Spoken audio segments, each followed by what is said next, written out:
بسم اللہ الرحمن الرحیم۔ اسلام کا ایک بہت بڑا حصہ وہ طہارت ہے۔ یہ دین کا ایک بہت بڑا جز ہے جس سے آج ہم تقریباً غافل نظر آتے ہیں۔ اللہ رب العزت کی ذات اپنے بندوں سے بے پناہ محبت کرتی ہے۔ کچھ صفات ایسی اللہ رب العزت نے قرآن مجید میں بیان فرمائی ہیں کہ اگر وہ صفات انسان کے اندر موجود ہوں تو ایسے انسان کے ساتھ اللہ رب العزت کی محبت ہوتی ہے۔ اللہ ایسے انسان کو پسند فرماتے ہیں، ایسے انسان کے ساتھ اللہ محبت فرماتے ہیں۔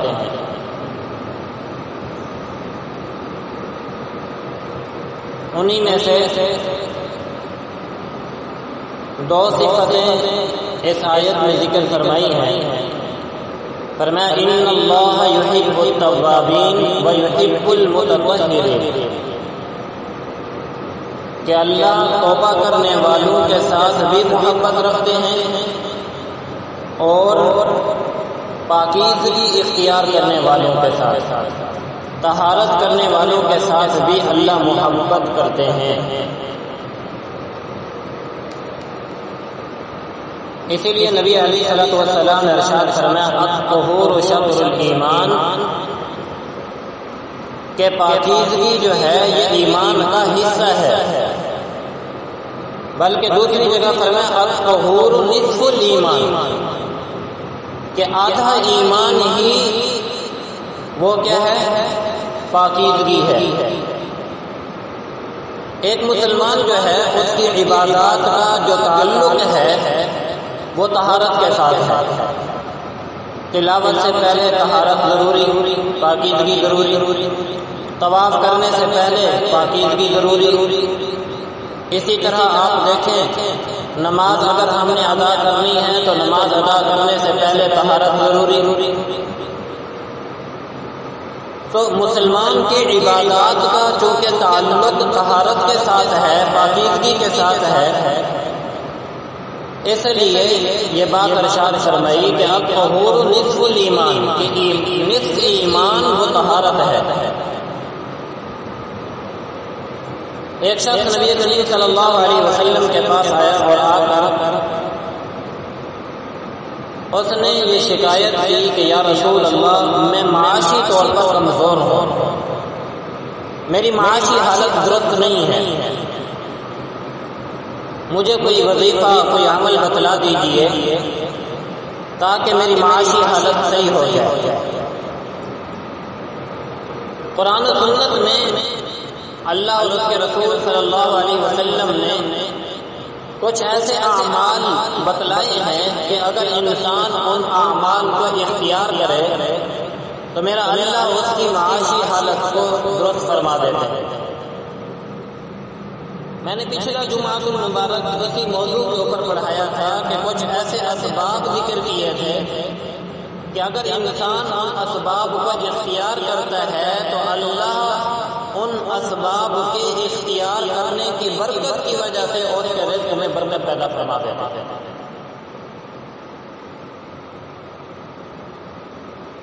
اس لیے فرمایا کہ اگر کوئی معاشی طور پر کمزور ہے، اس کی معاشی حالت ٹھیک نہیں ہے، تو ایک عمل تو سورہ نور کے اندر اللہ رب العزت نے ذکر فرمایا ہے فَقُلْتُ اسْتَغْفِرُوا رَبَّكُمْ إِنَّهُ كَانَ غَفَّارًا يُرْسِلِ السَّمَاءَ عَلَيْكُمْ مِدْرَارًا وَيُمْدِدْكُمْ بِأَمْوَالٍ وَبَنِينَ وَيَجْعَلْ لَكُمْ جَنَّاتٍ وَيَجْعَلْ لَكُمْ أَنْهَارًا۔ کیا پیغمبر کہہ دیجئے کہ تم استغفار کرو، اپنے رب کے سامنے اپنے گناہوں کی معافی مانگو۔ استغفار کا یہی مطلب ہے نا کہ بے شک وہ اللہ کی ذات بخشنے والی ہے، یرسل السماء، اور بخش بھی دے گی، ساتھ اللہ رب العزت کی طرف سے انعامات یہ ہوں گے کہ اللہ آسمان سے تمہیں بارشیں عطا کریں گے، تمہیں بیٹے عطا کریں گے، تمہارے رزقوں کو اللہ رب العزت بڑھا دیں گے، تمہارے باغات کے اندر اللہ رب العزت مزید پھلوں کو پیدا فرما دیں گے، تمہیں اولاد کی نعمت عطا فرمائیں گے۔ تو ایک عمل تو شریعت نے یہ بتلایا کہ اگر کوئی شخص معاشی طور پر کمزور ہے تو اسے چاہیے کہ وہ استغفار کرے، اور دوسرا عمل شریعت نے ایک اور بھی بتلایا ہے، اور وہ ہے اللہ کے راستے میں خرچ کرنا۔ فرمایا یربی الصدقات یمحق اللہ الربا ویربی الصدقات، اللہ سود کو مٹاتے ہیں اور اللہ رب العزت صدقات کو بڑھاتے ہیں۔ اور ایک عمل نبی کریم صلی اللہ علیہ وسلم نے صحابی کو بتلایا کہ یہ صحابی شکایت لے کر آیا، یا رسول اللہ میری معاشی حالت درست نہیں ہے، ٹھیک نہیں ہے، مجھے کوئی عمل بتلا دیجیے۔ تو نبی علیہ السلام نے ارشاد فرمایا دم علی الطہارہ، ہمیشہ پاک رہا کرو، باوضو رہا کرو ہمیشہ۔ کیا ہوگا؟ حتی یوسع لک رزقا، یہاں تک کہ اللہ تمہارے رزق کو کشادہ فرما دے۔ تو جو آدمی یہ کہتا ہے نا کہ میرا کاروبار ٹھیک نہیں چل رہا، میں معاشی طور پر کمزور ہوں، تو اسے چاہیے کہ ہمیشہ باوضو رہا کرے، پاک اور صاف رہا کرے، اللہ رب العزت اس عمل کی وجہ سے اس کے رزق کو کشادہ فرما دے۔ دیکھیں، ایک ہوتا ہے پاک ہونا اور ایک ہوتا ہے صاف ہونا۔ ایک کیا ہے؟ بولیں، ایک کیا ہے اور دوسرا کیا ہے؟ صاف ہونا۔ پاک ہونا اور چیز ہے، صاف ہونا اور چیز ہے۔ بعض اوقات ظاہراً تو انسان صاف ہوتا ہے لیکن پاک نہیں ہوتا، اور بعض اوقات انسان پاک تو ہوتا ہے لیکن صاف نہیں ہوتا۔ مثال کے طور پر آپ پاک ہیں، باوضو بھی ہیں، اور آپ کا غسل بھی ہے، لیکن مٹی میں کام کرنے کی وجہ سے آپ کے جسم کے اوپر مٹی جمی ہوئی ہے، آپ کے کپڑے گندے ہیں، تو یہ آدمی پاک تو ہے نا بھائی، لیکن صاف نہیں ہے۔ یا اس کی دوسری مثال سمجھے کہ مثال کے طور پر مسجد پاک ہے لیکن آندھی آئی، یہاں ساری کی ساری مٹی ہو گئی۔ اب جگہ پاک تو ہے لیکن صاف نہیں ہے۔ اسی طرح یاد رکھیے کہ بعض اوقات ایک چیز پاک تو ہوتی ہے لیکن صاف نہیں ہوتی، اور بعض اوقات چیز صاف تو ہوتی ہے لیکن پاک نہیں ہوتی۔ مثال کے طور پر آپ نے دھلے ہوئے کپڑے پہنے ہوئے ہیں، صاف ستھرے بظاہر نظر آ رہے ہیں، لیکن آپ کے اوپر وضو کرنا ضروری ہے، وضو آپ کا ہے نہیں، یا آپ کے اوپر غسل کرنا فرض ہے۔ تو آپ مجھے بتائیے، یہ آدمی ظاہراً صاف تو نظر آ رہا ہے لیکن پاک نہیں ہے۔ شریعت نے دونوں چیزوں کا حکم فرمایا کہ انسان پاک بھی ہو اور انسان صاف بھی ہو۔ پاکیزگی کو شریعت نے پسند کیا ہے۔ قباء کی ایک بستی ہے مدینہ منورہ میں، وہاں کے رہنے والے چند لوگوں کی میرے اللہ نے تعریف فرمائی، اور قرآن مجید میں میرے اللہ نے ان کی تعریف ذکر فرمائی ہے، فیہ رجال یحبون ان یتطہروا۔ اب ان کے اندر کون سی ایسی چیز تھی، کون سی ایسی صفت تھی کہ میرا اللہ ان کے ساتھ اپنی محبت کا اعلان کر رہے ہیں، ان کی خاص صفت ذکر فرما رہے ہیں۔ فرمایا فیہ رجال یحبون ان یتطہروا، ان کی صفت کیا ہے، ان کے اندر خوبی کیا ہے، کون سا ایسا عمل ہے کہ اللہ کو اتنا پسند آیا کہ میرے اللہ نے عرشوں سے اپنے پیغمبر پر وہی نازل کر کے فرما دیا کہ یہ رہنے والے جو یہاں کے چند لوگ ہیں، میرا اللہ ان سے محبت کرتا ہے۔ سبحان اللہ، کیسا عمل ہوگا ان کا، اور میرے اللہ نے ذکر فرمایا کہ ان کا کون سا عمل ہے۔ فیہ رجال یحبون ان یتطہروا، ان میں جو لوگ رہتے ہیں نا وہ پاکیزگی کو پسند کرتے ہیں، پاک اور صاف رہتے ہیں۔ کیا مطلب تھا پاک اور صاف رہنے کا؟ اصل میں قباء کے رہنے والے جو لوگ تھے، نبی علیہ السلام نے ان سے پوچھا کہ تمہارا کون سا ایسا عمل ہے؟ تو وہ کہنے لگے کہ یا رسول اللہ، جب ہم طہارت کرتے ہیں، یعنی تقاضا کرنے کے بعد جب انسان کیا کرتا ہے؟ طہارت کرتے ہیں نا جی، تو کہتے ہیں کہ ہم صرف یہ نہیں کہ پانی استعمال کرتے ہیں، بلکہ پانی کے استعمال کے ساتھ ساتھ ہم ڈھیلے بھی استعمال کرتے ہیں، اپنی نجاست کو صاف کرنے کے لیے ڈھیلے بھی استعمال کرتے ہیں، اور دوسری چیز کیا کرتے ہیں؟ استعمال پانی بھی کرتے ہیں۔ اللہ کو ہماری یہ نظافت اتنی پسند ہے کہ اس کی وجہ سے میرے اللہ نے ہماری تعریف فرمائی۔ میری بات سمجھ آئی ہے کہ نہیں ہے بابا جی؟ اب آپ کہیں گے کہ ڈھیلے تو ہمارے پاس ہوتے نہیں ہیں، اور آج کل چونکہ واش روم پکے ہیں تو ڈھیلے اگر استعمال کریں تو گٹر بند ہو جاتے ہیں، گٹر کی لائن بند ہو جاتی ہے، تو کیا کرنا چاہیے؟ اس کا ایک اور متبادل بھی ہے، اور وہ ہے ٹیشو پیپر۔ 15-20 روپے کا اتنا بڑا رول آ جاتا ہے، 20 روپے کا رول آتا ہے، وہ رول آپ اپنے پاس رکھ لیں، جیب کے اندر جب بھی آپ تقاضا کرنے کے لیے جائیں تو تھوڑا سا ٹیشو پیپر اس سے لے کر اپنی جیب میں لے لیں۔ جب آپ تقاضے سے فارغ ہوں تو آپ اپنی نظافت کو، طہارت کو پہلے پانی سے دھو لیں، استنجا کر لیں، اور اس کے بعد پھر ٹشو سے اس کو خشک کر لیں۔ اس کے 2 فائدے ہوں گے۔ ایک فائدہ تو یہ ہوگا کہ یہ وہ صفت ہے کہ جس صفت کو اپنانے کی وجہ سے اللہ نے اپنے بندوں کے ساتھ محبت کا اظہار کیا۔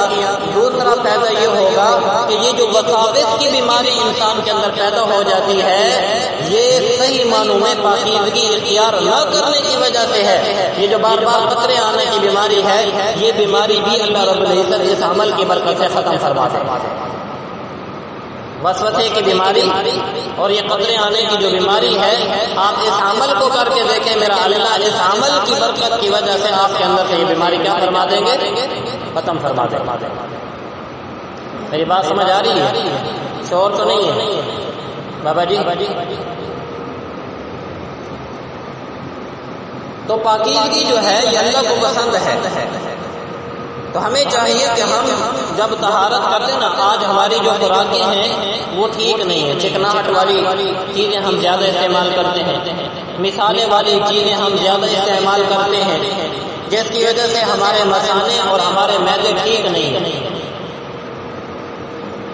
تقاضا کرنے کے بعد بعض اوقات انسان کو یہ محسوس ہوتا رہتا ہے کہ خطرے آ رہے ہیں، تقاضا کرنے کے باوجود بھی انسان یہ سمجھتا ہے کہ میرا تقاضا صحیح معنی میں نہیں ہوا ہے۔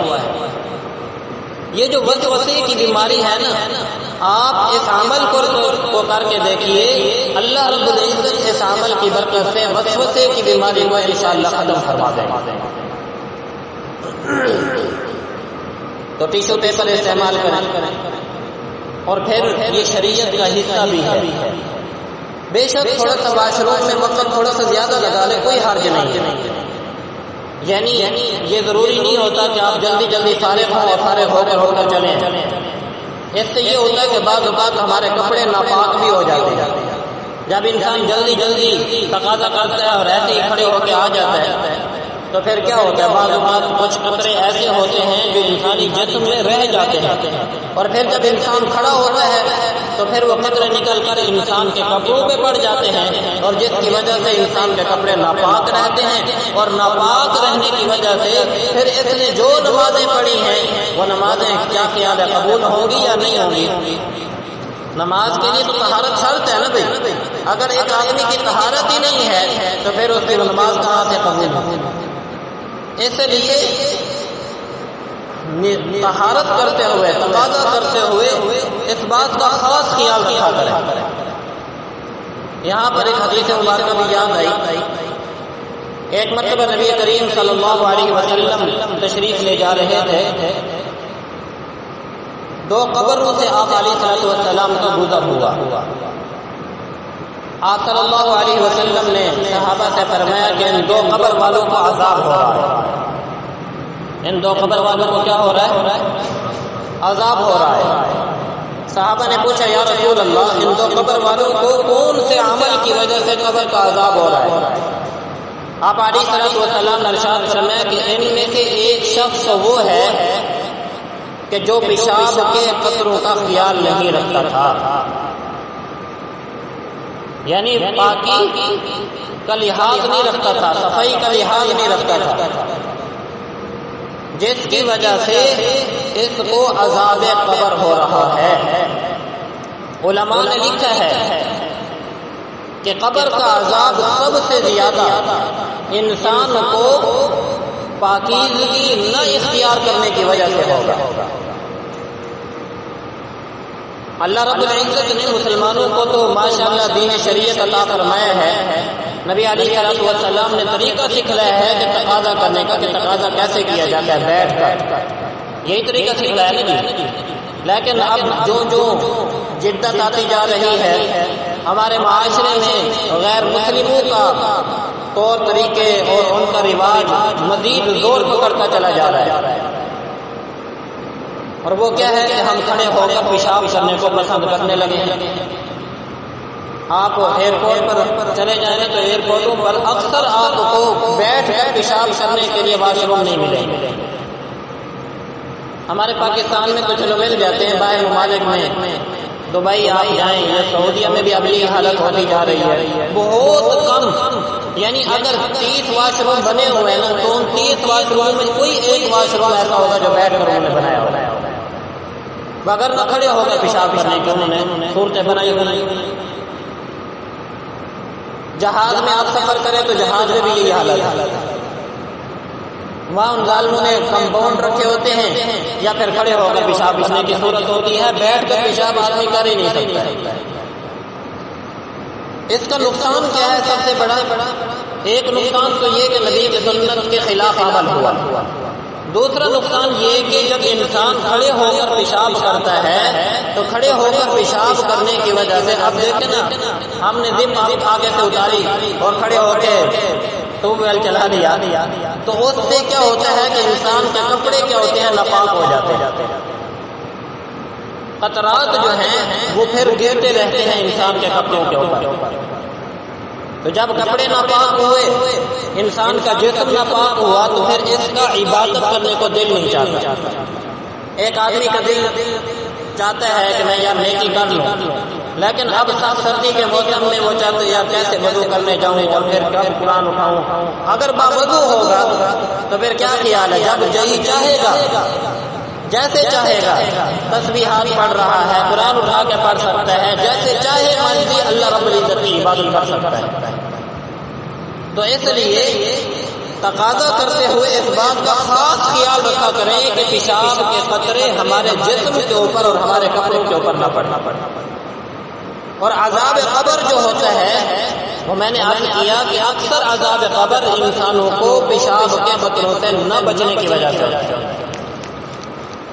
اور ہمارے معاشرے میں ایک عجیب بات ہے، مجھے کئی مرتبہ گھر کی مستورات نے اور عورتوں کے طرف سے یہ سوال آتا ہے کہ یہ چھوٹے بچوں کا جو پیشاب ہے اس بارے میں ہمارے گھروں میں یہ بات مشہور ہے، کہتے ہیں یہ چھوٹے بچوں کا پیشاب پاک ہوتا ہے۔ چھوٹے بچوں کا پیشاب کہ یہ تو ماں کا دودھ پیتے ہیں جی، اس وجہ سے ان کا پیشاب پاک ہوتا ہے۔ میں نے کہا نہیں، چاہے چھوٹا بچہ ہو، ایک دن کا ہی کیوں نہیں بچہ، یا چاہے 100 سال کا بوڑھا آدمی کیوں نہیں ہے، جس طرح اس بچے کا پیشاب ناپاک ہے اسی طرح 100 سال کا بوڑھا ہی کیوں نہیں ہے، جس طرح اس کا پیشاب ناپاک ہے اس طرح اسی کا پیشاب ناپاک۔ اور پھر ہم نے گھروں کے اندر اکثر حضرات ایسے بھی بیٹھے ہیں کہ جنہوں نے گھروں کے اندر جانور مویشی پال کے رکھے ہوتے ہیں، اب بعض اوقات ہم دودھ نکال رہے ہوتے ہیں، جانور پیشاب کر دیتا ہے، چارہ ڈال رہے ہوتے ہیں اور بعض جانور کیا کر دیتا ہے، پیشاب کر دیتا ہے۔ اب جب وہ پیشاب کرتا ہے تو لازمی بات ہے اس کے چھینٹے اور کے جسم پہ پڑتے ہیں یا نہیں پڑتے، کپڑوں پہ پڑتے ہیں یا نہیں پڑتے، لیکن ہمارے ذہنوں میں کیونکہ یہ بات بیٹھی ہوئی ہے کہ جانور کا پیشاب ناپاک نہیں ہوتا، اس لیے ہم انہیں کپڑوں کے ساتھ نماز بھی پڑھ لیتے ہیں۔ حالانکہ جانور کا پیشاب بھی کیا ہے؟ ناپاک ہے۔ یاد رکھیے اگر اس کے یعنی پیشاب کے قطرات بھی آپ کے جسم کے اوپر لگ گئے تو آپ کا جسم اور آپ کے کپڑے کیا ہو جائیں گے؟ ناپاک ہو جائیں گے۔ تو نبی علیہ السلام نے ارشاد فرمایا کہ اس کو جو عذاب قبر ہو رہا ہے وہ کس وجہ سے ہو رہا ہے؟ پیشاب کے قطروں سے نہ بچنے کی وجہ سے۔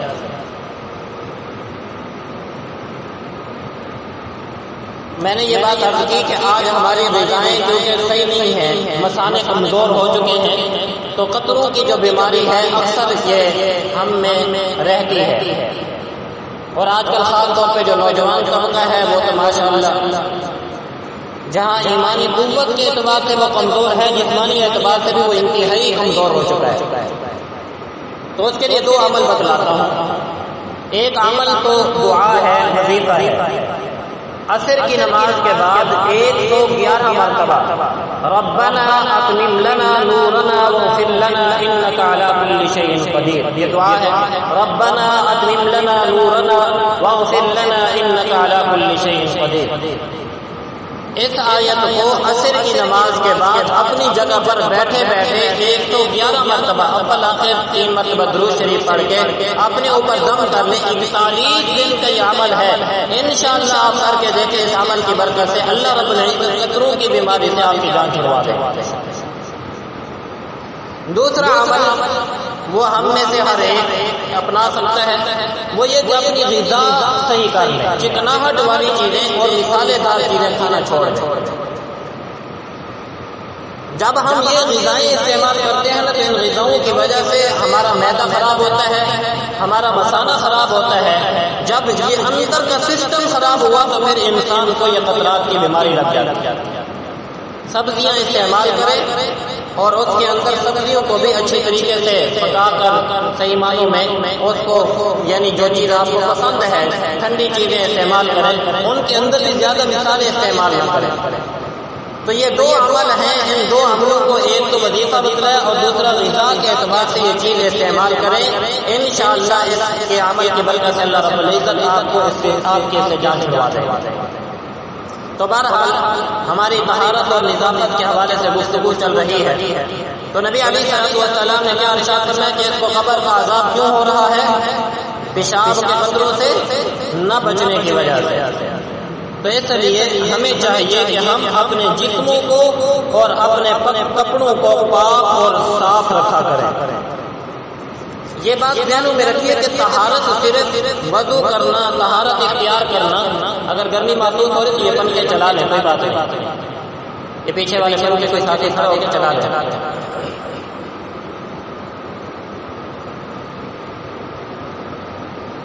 طہارت کا اختیار کرنا صرف نماز یا تلاوت کے لیے یا طواف کے لیے صرف ضروری نہیں، بلکہ طہارت اسلام کا مستقل ایک حصہ ہے۔ میری بات بزرگ ادھر میری طرف توجہ کریں۔ طہارت کیا ہے؟ صرف تلاوت کے لیے یا نماز کے لیے یا طواف کے لیے ضروری نہیں، بلکہ یہ مستقل شریعت کا حصہ ہے، اسلام کا حصہ ہے۔ نبی علیہ السلام نے ارشاد فرمایا الطہور شطر الایمان، طہارت جو ہے یہ ایمان کا کیا ہے؟ حصہ ہے۔ نبی علیہ السلام واضح طور پر فرما رہے کہ یہ ایمان کا حصہ ہے۔ یہ نہیں فرمایا کہ صرف تلاوت کرتے ہوئے وضو کر لو بس پھر جیسے مرضی رہو، نہ پاک پھرتے رہو، بے وضو پھرتے رہو۔ اس کو چیز کو شریعت نے پسند نہیں کیا ہے۔ شریعت باوضو رہنے کو پسند کرتی ہے، پاک اور صاف رہنے کو پسند کرتی ہے۔ اور ہمیشہ باوضو رہنے کا فائدہ کیا ہوتا ہے؟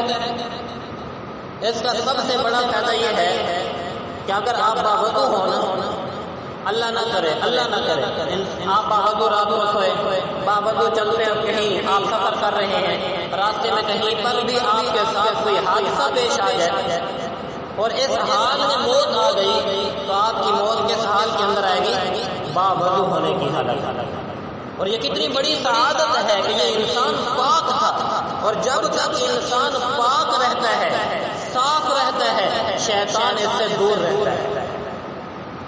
آج ہمارے اندر اکثر جو وسوسوں کی بیماری ہے نا، بہت لوگ یہ کہتے ہیں مجھے وسوسے بہت آتے ہیں۔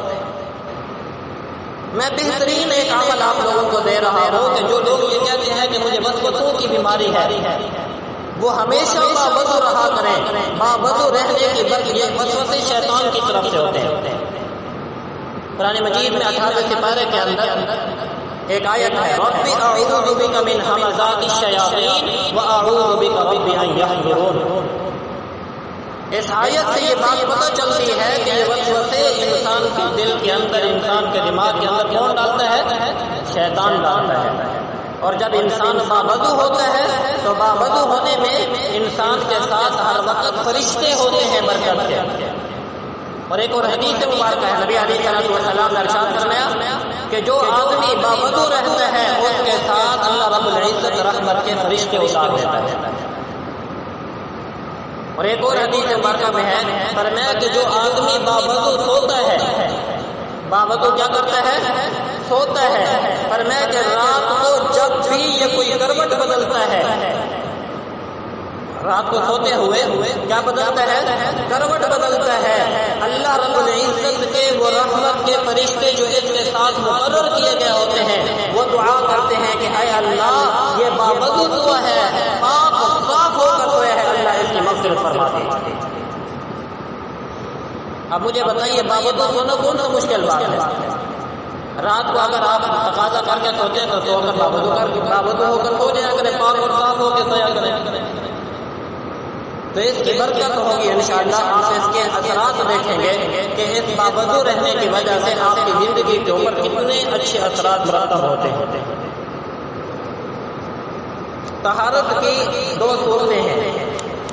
ایک صورت تو یہ ہے کہ انسان کا ظاہر صاف ہو، پاک ہو، کہ آپ کے کپڑے اور آپ کا ظاہری جو جسم ہے وہ پاک اور صاف ہونا چاہیے۔ شریعت اس بات کو پسند کرتا ہے۔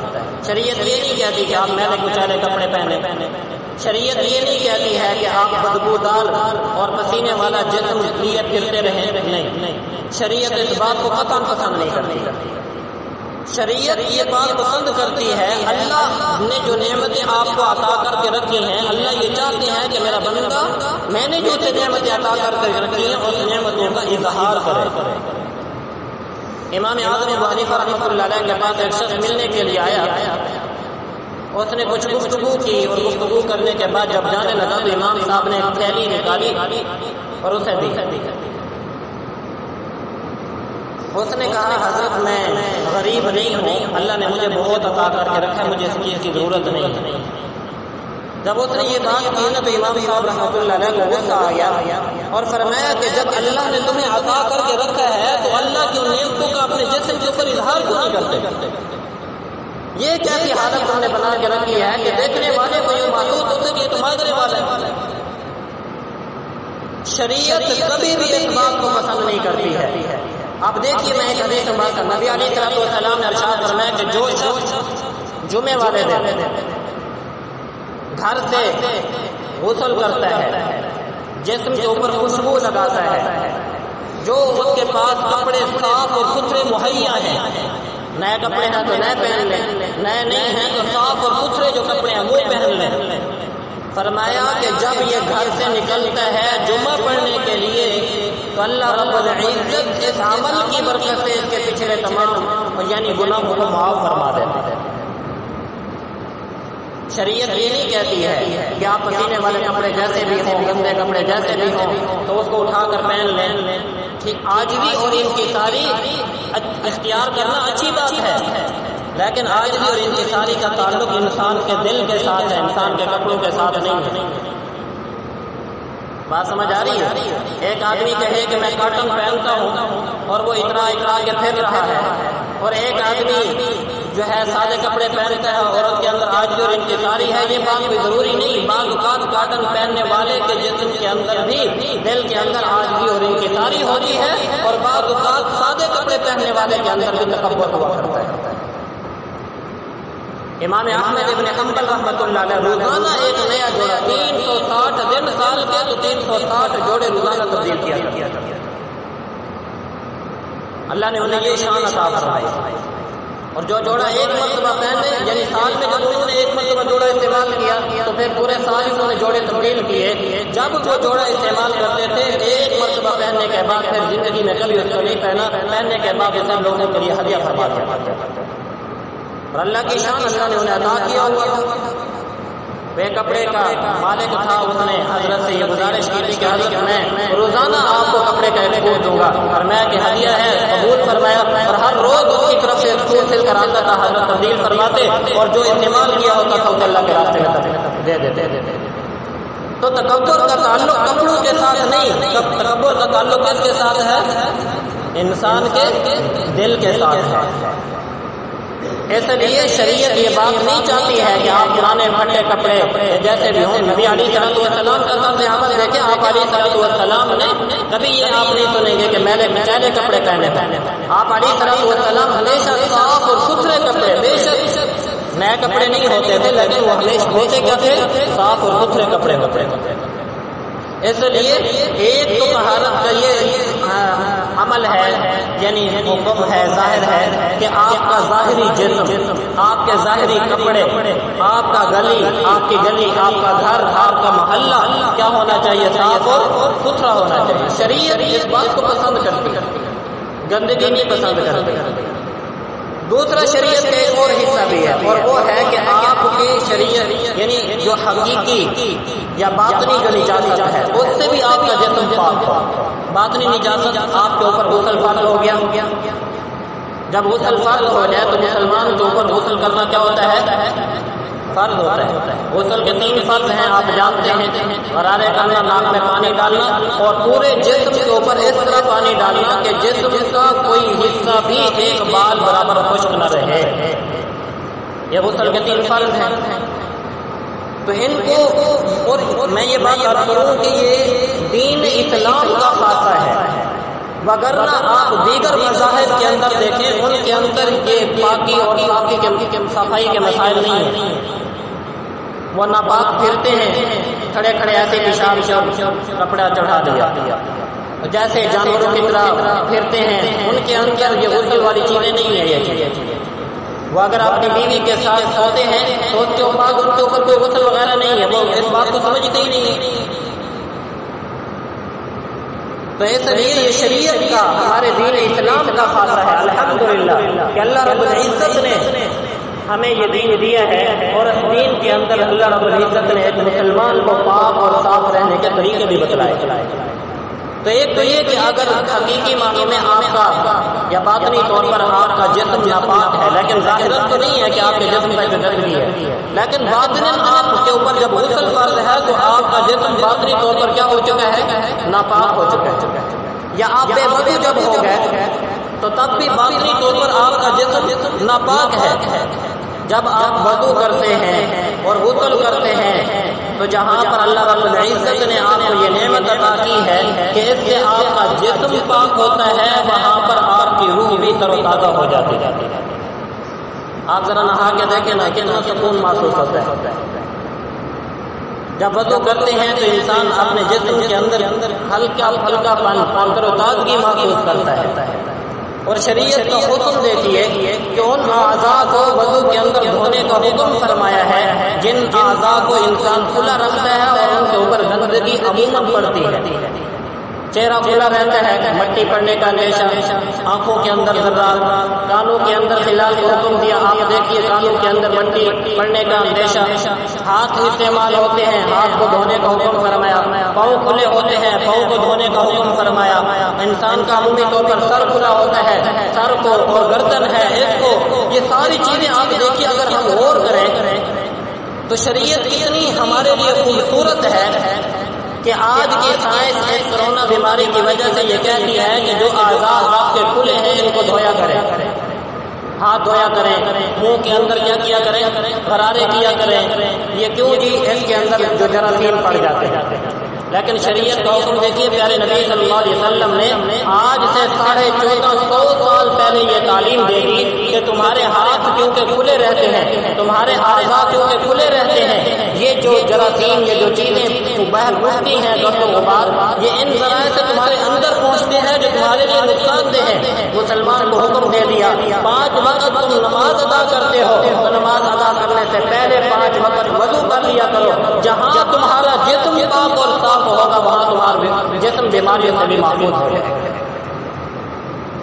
کتنا خوبصورت شریعت کا حکم ہے۔ تو اگر ہم ان چیزوں کو اپنائیں تو کیا خیال ہے شریعت کے اوپر عمل کرنے کے ساتھ ساتھ اللہ رب العزت ہمیں بیماریوں سے بھی محفوظ فرمائیں گے یا نہیں؟ تو اس لیے اپنے جسم کو پاک اور صاف رکھنا یہ شریعت کا حکم ہے، اور شریعت ہمیں اس بات کا حکم دیتی ہے۔ دیکھیں آج ہمارا فیشن بن چکا ہے، کچھ چیزیں خاص طور پہ ہونٹوں کے اندر بہت ساری چیزیں پائی جاتی ہیں، وہ اپنے ناخنوں کو بڑھا لیتی ہیں، یا ہم میں سے کچھ حضرات ایسے بھی ہیں جو اپنے جسموں کے بالوں کو ایسے ہی کھلا چھوڑ دیتے ہیں۔ شریعت نے اس بات کو پسند نہیں کی ہے۔ شریعت نے ناخن کاٹنے کا حکم دیا، اور جن اعضاء کے اندر بال بہت بڑھتے تھے، مثال کے طور پر بغل کے بال ہیں، زیر ناف بال ہیں، یا اسی طرح پخانے کی جو جگہ ہے جہاں بڑا پخانہ انسان کرتا ہے، ان جگہوں سے بالوں کے کاٹنے کا شریعت نے حکم فرمایا ہے۔ کیا چاہتے ہیں کہ 40 دن سے پہلے ان جگہوں کے بالوں کو کاٹا جائے، اور اگر 40 دن تک کوئی مسلمان ان بالوں کو نہیں کاٹتا تو وہ آدمی کیا ہوگا؟ گناہ گار ہوگا، وہ گناہ کر رہا ہے، کبیرہ گناہ کر رہا ہے۔ تو شریعت نے اس بات کو پسند کیا ہے کہ جہاں انسان ظاہری طور پر اپنے آپ کو صاف ستھرا رکھتا ہے، وہاں انسان کے اندرونی جو اعضاء ہیں شریعت نے ان کے گندے ہونے کا بظاہر اندیشہ تھا، شریعت نے ان کی بھی صفائی کا حکم ارشاد فرمایا۔ اس لیے یہ جو بات ہم ناخن رکھتے ہیں بظاہر آپ دیکھیں نا، اگر انسان ناخنوں کو بڑھا لے تو جو ناخن بڑے ہوتے ہیں ان کے اندر جراثیم پیدا ہوتے رہتے ہیں، گندگی جمع ہوتی رہتی ہے، مٹی گندی وہاں پر جمع ہوتی رہتی ہے۔ اب جو آدمی وہ کھانا کھائے گا یا وہ کوئی کام کرے گا اور اپنے منہ کے اندر لے کے جائے گا تو وہ جراثیم اور گندگی ساتھ ساتھ انسان کے معدے کے اندر جاتی رہے گی، جس کی وجہ سے اس کی یعنی صحت خراب ہونے کا اندیشہ ہے۔ شریعت کا یہ حکم ہے، میں نے جیسے یہ بات آپ کی کہ ظاہراً انسان کے ساتھ جہاں شریعت پر عمل ہوتا ہے، شریعت نے انسان کے ان عمل کرنے کی وجہ سے انسان کی صحت کا بھی خیال رکھا ہے۔ اس لیے ہمیں چاہیے کہ ہم ان باتوں کا خیال رکھیں۔ آخر میں ایک بات آپ کر دوں کہ یہ 2 صفتیں اللہ رب العزت نے ذکر فرمائی، ان اللہ یحب التوابین و یحب المتطہرین، کہ اللہ توبہ کرنے والوں کو بھی پسند فرماتے ہیں اور پاکیزگی اختیار کرنے والوں کے ساتھ بھی کیا کرتے ہیں؟ محبت رکھتے ہیں۔ اب یہاں پہلے تواب ہے، اس کے بعد متطہرین کا لفظ ہے۔ تواب توبہ کرنے والے کو کہا جاتا ہے جو اپنے گناہوں سے رجوع کر کے اللہ رب العزت کی طرف متوجہ ہو جائے، اسے تواب کہا جاتا ہے۔ اب دیکھیں میں نے جتنی تقریر آپ حضرات کے سامنے کی وہ تقریر ہماری وہ تھی کہ جس کے اندر انسان کا ظاہر پاک ہوتا ہے۔ تواب کہتے ہیں انسان کا من پاک ہو جائے، اور وہ من کیا ہے؟ انسان کے من کی بھی گندگیاں ہیں، یعنی انسان تکبر سے، جیسے میں نے بیماری ذکر کی، ریا سے، حسد سے، کینے سے، بغض سے، یہ تمام بیماریاں انسان کی من کی بیماریاں ہیں، اور جتنے بھی گناہ ہیں وہ سارے کے ساری باطنی نجاستیں ہیں۔ شریعت یہ کہتی ہے کہ تمہارا من بھی پاک ہونا چاہیے اور تمہارا تن بھی کیا ہونا چاہیے؟ پاک ہونا چاہیے۔ اسی لیے فرمایا کہ جس کا تن بھی پاک اور جس کا من بھی پاک، ایسے لوگوں سے اللہ رب العزت کیا فرماتے ہیں؟ محبت فرماتے ہیں۔ ہمیں چاہیے کہ ہم اپنے تن کو بھی پاک رکھا کریں اور اپنے من کو بھی پاک رکھا کریں۔ جب انسان یہ عمل کو کرنا شروع کر دے گا اللہ رب العزت اس کے ساتھ محبت فرمائیں گے۔ دعا ہے اللہ رب العزت ہمیں ان باتوں پر عمل کرنے کی توفیق نصیب فرمائے۔ باقی دعوانا الحمدللہ رب العالمین۔